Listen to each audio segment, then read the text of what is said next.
नमस्ते। तो इस अनिवार्यता के चक्र को तोड़िए। अपने मन और संस्कारों को बदलकर स्वयं को उठाइए, क्योंकि आप ही अपने सबसे बड़े मित्र हैं और अपने ही शत्रु भी। और याद रखिए, आपका जीवन आपके ही हाथों में है। श्रीमद् भगवद गीता के आधार पर पाप या अनिवार्य बाध्यता कंपल्सिवनेस की उत्पत्ति। परित्राजिका दिव्यानंदपाणा जी का उद्बोधन। आज हम अनिवार्य बाध्यता की उत्पत्ति या मोटे तौर पर जिसे आप पाप कह सकते हैं, उस पर चर्चा करने जा रहे हैं। वह क्या है जो हमें जीवन में कुछ ऐसा करने पर मजबूर करता है जिसका बाद में हमें केवल पछतावा होता है। कई बार व्यक्ति के गलत कार्य किसी बहुत सचेत सोते से नहीं आ रहे होते हैं। उसने खुद को इस तरह से अनुकूलित कंडीशन कर लिया है कि वह उस विशेष समय पर केवल उसी तरह से कार्य कर सकता है। तो यह अनिवार्यता आप अपने गलत अनुकलन द्वारा, अपने भीतर बनाए गए गलत संस्कारों द्वारा एक विशेष कार्य करने के लिए विवश किए जा रहे हैं। यह कैसे होता है? तो भगवद् गीता से बेहतर कोई किताब नहीं है जो आपको आपके अपने मन की कार्यप्रणाली में एक ठोस अंतर्लिष्ट दे सके। और इसीलिए अनिवार्यता का चक्र, पाप की उत्पत्ति, हम भगवद् गीता से चर्चा करेंगे। वास्तव में अर्जुन कृष्ण से यह प्रश्न पूछता है कि वह क्या है जो मनुष्य को गलत काम करने की ओर प्रेरित करता है। वह यह जानते हुए भी क्यों करता है कि यह गलत है? इसके परिणामों को जानते हुए भी वह ऐसा क्यों करता है? यही प्रश्न अर्जुन कृष्ण के सामने रखता है। वह कहता है, वह क्या है जो मनुष्य को पाप की ओर प्रेरित करता है और जैसे बलपूर्वक उसे इसमें धकेला जा रहा हो और वह खुद को रोक नहीं सकता। तब कृष्ण उत्तर देते हैं, और कृपया इसे ध्यान से देखें। वे कहते हैं, काम एवं क्रोध एवं रजोगुण समुद्र भव, ये दोनों, ये षड्रिपु इंसान के 6 दुश्मन का हिस्सा है ना? ये सभी पापों के लिए जिम्मेदार हैं। वह रजस से पैदा हुए हैं। काम, मजबूत इच्छा, वासना और क्रोध ग्रस्सा, वे रजस से पैदा हुए हैं। और महाशनो महापाशमा, वे पृथ्वी पर महान बुराई के लिए जिम्मेदार हैं और इन्हें यहां अपना दुश्मन समझो। तो दुश्मन को दुश्मन के रूप में समझना अपने आप में एक बड़ी बात है। और मन की ऐसी स्थिति लाना, मन को इनसे शुद्ध करना, यह वास्तव में एक अच्छे जीवन के लिए बहुत महत्वपूर्ण है। अच्छे जीवन का मतलब केवल आपके भौतिक जीवन की गुणवत्ता को बढ़ाना नहीं है। इसका अर्थ है अपने मन को ऐसी स्थिति में लाना जहां वह अपने आप में खुश रहे। एक शुद्ध अंतःकरण आपको भौतिक वस्तुओं के सभी आनंद और यहां तक कि दर्शन के सभी आनंद से अधिक आनंद देता है। एक शुद्ध अंतःकरण तभी आता है जब मन इन षड्रिपुओं काम, क्रोध, लोभ, मोह, मद, मत्सर से पूरी तरह मुक्त हो जाता है। काम इच्छा है, क्रोध गुस्सा है, मद अहंकार है, लोभ और अधिक अधिक की मांग करना है जिसका कोई अंत नहीं है, मोह भ्रम है और मत्सर इंजरिया है। जब तक कोई इनसे मुक्त नहीं होता, वह बार बार इनकी पकड़ में गिरेगा और इसी का परिणाम अनिवार्य कार्रवाई कंपल्सिव एक्शन होती है। आप इन षड्रिपुओं द्वारा एक विशेष कार्य करने के लिए विवश किए जा रहे हैं जिसके परिणाम बहुत नकारात्मक होने वाले हैं। तो हालांकि आप जानते हैं कि वह चीज बुरी है, वह चीज गलत है, लेकिन यदि ये शक्तियां आपके मानस में बहुत सक्रिय रूप से काम कर रही हैं, तो आप उसमें चले जाएंगे। भगवान कृष्ण अर्जुन को बताते हैं कि इसीलिए मन का प्रबंधन, मन का प्रशिक्षण, सही संस्कार और मानसिक प्रभाव बनाना एक अच्छे और महान जीवन के लिए इतना महत्वपूर्ण हो जाता है, न कि केवल अपने आस पास वस्तुओं का संयह करना। वास्तव में कृष्ण द्वारा दी गई चेतावनी बहुत कड़ी है। वे एक के बंधु पर अर्जुन से कहते हैं, विविध नरकस्यद द्वार नाशनमात्मनः कामः क्रोधस्तथा लोभस्तस्मादोत्तर्य त्यजेत। काम, क्रोध और लोभ वे नर्क के द्वार हैं। यदि आप उन्हें नियंत्रित नहीं करते हैं यदि आप कुछ मात्रा में आत्म अनुशासन का अभ्यास नहीं करते हैं तो वह आपको यही नर्क जैसा अनुभव देंगे। तो इसे समझे।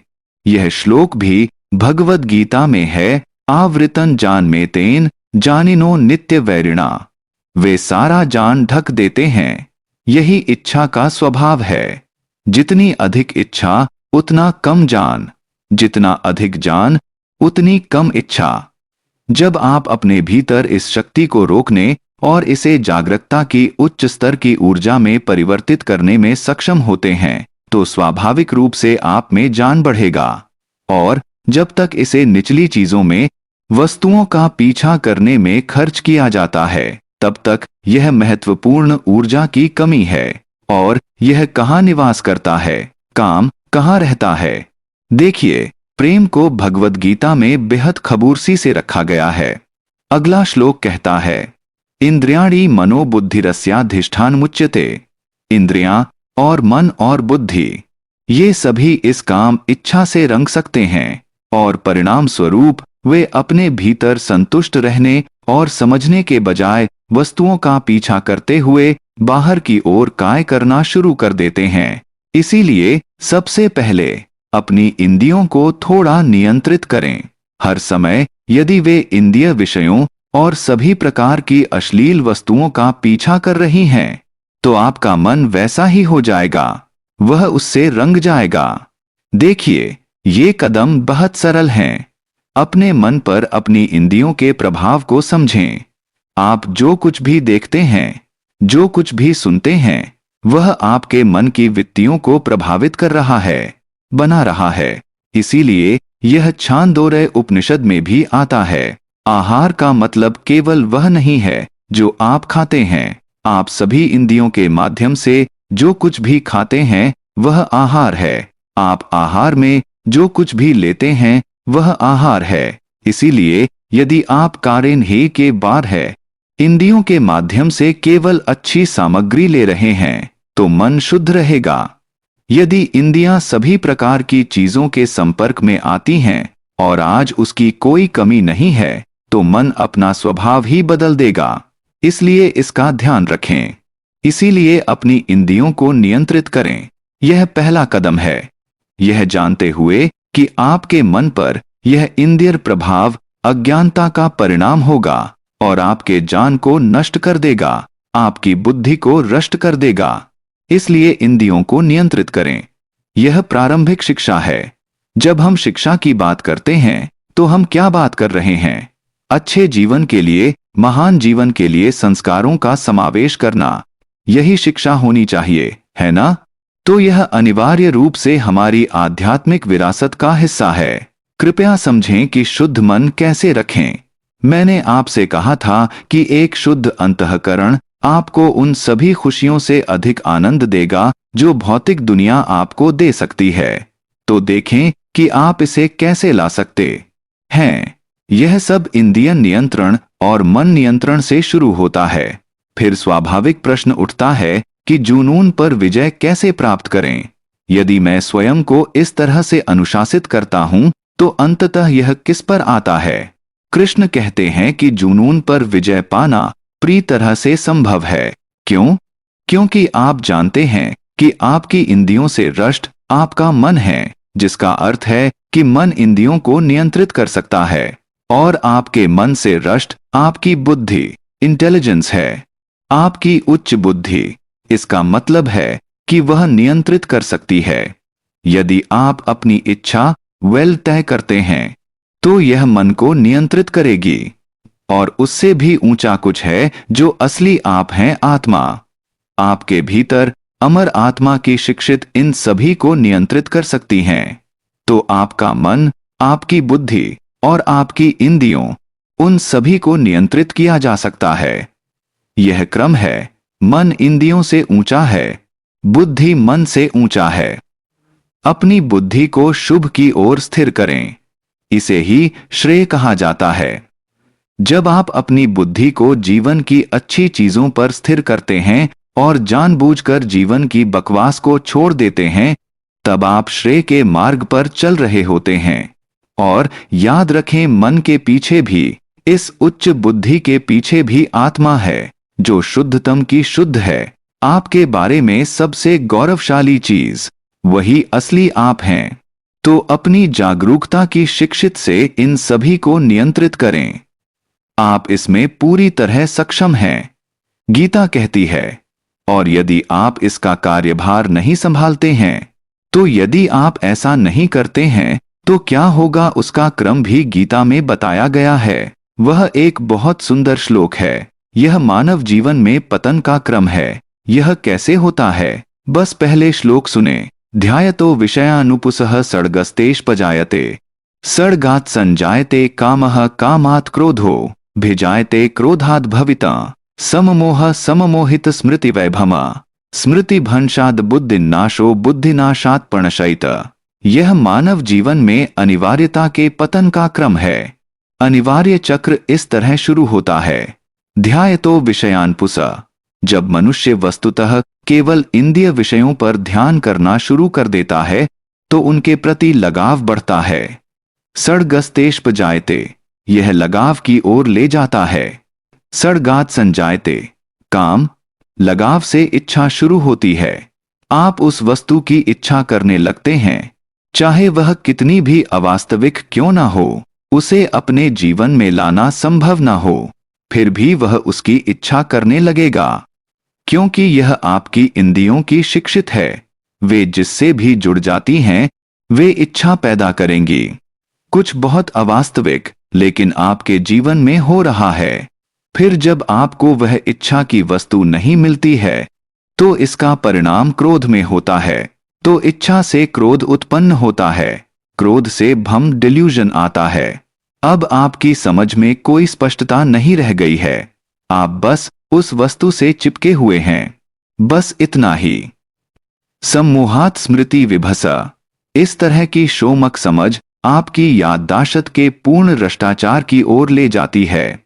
तो आप एक तरह से उन सभी अच्छाइयों को भूल जाते हैं जिनका आपने अनुभव किया है, जो बुराइयां आपने सीखी हैं। आप भगवद गीता को भूल जाते हैं और आप बस उस वस्तु को अपने जीवन में लाने, अनुभव करने में सिर के बल कूद पड़ गए। याददाश्त में इस चूक का परिणाम आपकी बुद्धि के पूर्ण विनाश में होगा। बुद्धिनाशात् प्रणशयित, परिणाम स्वरूप आप स्वयं को नष्ट कर लेंगे। जब आपकी बुद्धि वास्तविकता के साथ, किसी चीज के बारे में सच्चाई के साथ, जीवन का पूर्ण सामंजस्य के साथ सरीखित नहीं होती है, जब यह अच्छाई, कुलीनता, पवित्रता की ओर से रखित नहीं होती है, तो यह आपको नष्ट कर देगी। आपकी अपनी बुद्धि आपको नष्ट कर देगी। तो बुद्धिनाशात् प्रणशयित, इस तरह आप जाएंगे और गलत कार्य करेंगे और पाप के भागी बनेंगे। आप ब्रह्मास्त्रों पर गिर जाते हैं। तो आपने देखा कि पतन के प्रेकर्म का पता लगा गया है। क्यों? क्योंकि आपने शुरू में अपनी इंद्रियों को अपने मन द्वारा नियंत्रित नहीं होने दिया। आपका मन इंद्रियों से अधिक शक्तिशाली था, लेकिन आपने इसकी अनुमति नहीं दी। आपने इंद्रियों को खुली छूट दे दी, इसलिए इसने आपके मन को रिष्ट कर दिया। इसने आपकी बुद्धि को रिष्ट कर दिया और उस क्रम में आप इसमें चले गए। तो देखिए, भगवद गीता द्वारा पूरी बात बताई गई है। यह हमारे लिए है कि हम इन तथ्यों के प्रति सतर्क और जागरूक बने। इसे सीधे शास्त्रों से लें। देखिए, इसीलिए शास्त्र माँ की तरह हैं। जैसे एक माँ अपने बेटे को केवल वही सलाह देती है जो उसके लिए अच्छा है, क्योंकि वह उसका हिस्सा है, वैसे ही भगवद गीता हमें दिखा रही है कि आपके लिए क्या अच्छा है। वह क्या है जो आपको नीचे गिराएगा, जो आपको अनिवार्यता के चक्र में डाल देगा। तो कार्यभार संभालें। यह हमें चेतावनी दे रहा है, यह हमें रास्ते दिखा रहा है। आप इस उदाहरण को अपने जीवन में लगभग किसी भी चीज में देख सकते हैं। बेहद छात्र मुझसे कहते हैं, हम जल्दी क्यों नहीं उठ पाते? हम इतनी कोशिश करते हैं, लेकिन हम ऐसा नहीं कर पाते। ऐसा क्यों हो रहा है? देखिए, संकल्प वेल तो है, लेकिन आपके पास उस संकल्प का समर्थन करने के लिए पर्याप्त संकल्प नहीं है। तो बस अगर मैं क्षण भर के लिए संकल्प करें तो उससे काम नहीं चलेगा। उस संकल्प का समर्थन करने के लिए मेरे पास संस्कार होने चाहिए। तब मैं इस अनिवार्य चक्र का पालन नहीं करेंगा। अन्यथा इसका परिणाम केवल मेरी पिछली यादों के आधार पर, मेरे पिछले संस्कारों के आधार पर आवेग और क्रिया में होगा। तो मैं बस वही करता जो मेरी इंद्रियां मुझे बताती हैं। इसलिए मेरे पास अच्छे जीवन के लिए संस्कार होने चाहिए। वे गहरी जई जमा चुके प्रभाव जो मुझे मेरे संकल्प को स्थिर रहने के लिए आवश्यक शक्ति और दिशा देते हैं। अन्यथा संकल्प दिशा बदलना शुरू कर देगा। आप एक संकल्प करते हैं, रात में तय करते हैं कि आप सुबह 5:00 बजे उठेंगे। 5:00 बजे अलार्म बजता है, लेकिन आप उसे बंद कर देंगे या आप स्नुज बटन दबा देंगे। उसके बाद आप उसे बंद कर देंगे और आप केवल 7:00 बजे ही उठेंगे। यदि संस्कार नहीं है तो यह सारा क्रम आप देखते हैं। अंततः यह उन प्रभावों की शक्ति और सामर्थ्य पर निर्भर करता है जो आपने अपने अवचेतन सबकॉन्शियस में डाले हैं। फिर से, प्रवेश द्वार क्या है? उन प्रभावों को बनाने का तरीका क्या है? यह आपके सचेत विचार और आपकी इंद्रियों द्वारा लिया गया आहार है। आप इंद्रियों के माध्यम से जो कुछ भी लेते हैं, बाहरी दुनिया से आप जो कुछ भी उपभोग करते हैं, वह आपके मन में उत्पन्न होता है ना? हमने इसका कई बार अध्ययन किया है कि जब वृत्तियां दोहराई जाती हैं, विचार दोहराए जाते हैं, सचेत विचार वे आपके अवचेतन में चले जाते हैं और संस्कार गहरी जई जमा चुके प्रभाव बन जाते हैं। तो यह वह शक्ति है जो आप अपने अवचेतन मन के भीतर रखते हैं, जो आपकी यादों, आपके कार्यों के क्रम, इन सभी को निर्देशित करेगी। इसीलिए जब तक हमारे पास अच्छे जीवन के लिए संस्कार नहीं होंगे, हमारा जीवन अलग ही हम क्षण भर के लिए संकल्प करें वैसा नहीं हो पाएगा। तो इसका ध्यान रखें। दक्षिण सोत पर संस्कार है। यह आपकी यादों का मार्गदर्शन करता है। यह अकेले ही वास्तव में याद के रूप में प्रकट होता है और आपकी यादों से आपके आवेग उत्पन्न होंगे और इस तरह आपके कार्य। इसलिए यदि आप कभी भी सुबह जल्दी नहीं उठे हैं, आप जानते हैं कि कुछ छात्र वास्तव में मुझे बताते हैं कि आपके बिना हमने सूर्योदय नहीं देखा होता, हमने सूर्योस्त नहीं देखा होता, तो वह आदत वहां नहीं है। तो जब आपके पास कोई संस्कार नहीं होता है, तो आपकी स्मृति केवल उन्हीं संस्कारों के अनुसार कार्य करेगी जो उसके पास हैं। तो आवेग आपके अलार्मों को बंद करने और वापस सोने का होगा, वही क्रिया होगी। लेकिन यदि आपने संस्कार उत्पन्न किए हैं और इसे आप फिर से कैसे उत्पन्न करते हैं? बार बार उचित सचेत विचार द्वारा। आपने जो टूढ़ संकल्प किया है उसे बार बार दोहराकर देखिए।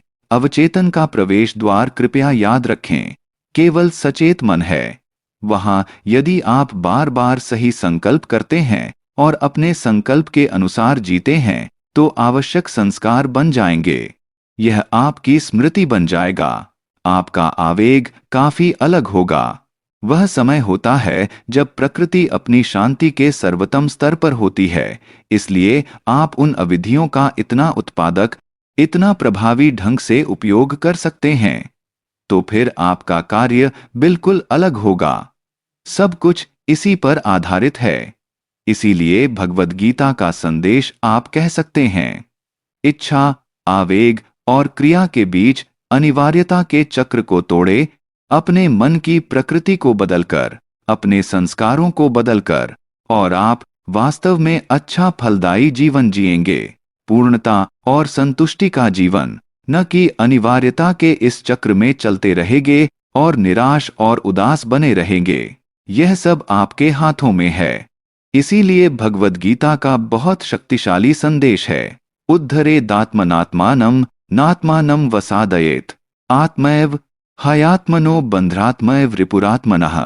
आपको स्वयं को अपने द्वारा ऊपर उठाना चाहिए और स्वयं को अपने द्वारा नीचे नहीं गिराना चाहिए, क्योंकि आप ही अपने सबसे अच्छे दोस्त हैं। या आप ही अपने सबसे बुरे दुश्मन हैं। यह भगवद गीता का महान संदेश है। यदि आपने अपनी उच्च बुद्धि और अपनी आत्मा की शक्ति के माध्यम से अपनी इर्दियों और मन को प्रशिक्षित किया है, तो आप अपने सबसे अच्छे मित्र बने रहेंगे। और यदि आपने उन्हें अप्रशिक्षित और संयोग और आकस्मिक चीजों के होने पर छोड़ दिया है, तो आपका जीवन केवल आकस्मिक होगा। यह केवल संयोग से होगा कि आप यह मूल रूप से आवेगी, इम्पल्सिव होगा, और आप बस इन चक्रों से बार बार गुजरेंगे। तो फिर आप अपने खुद के दुश्मन बन जाते हैं।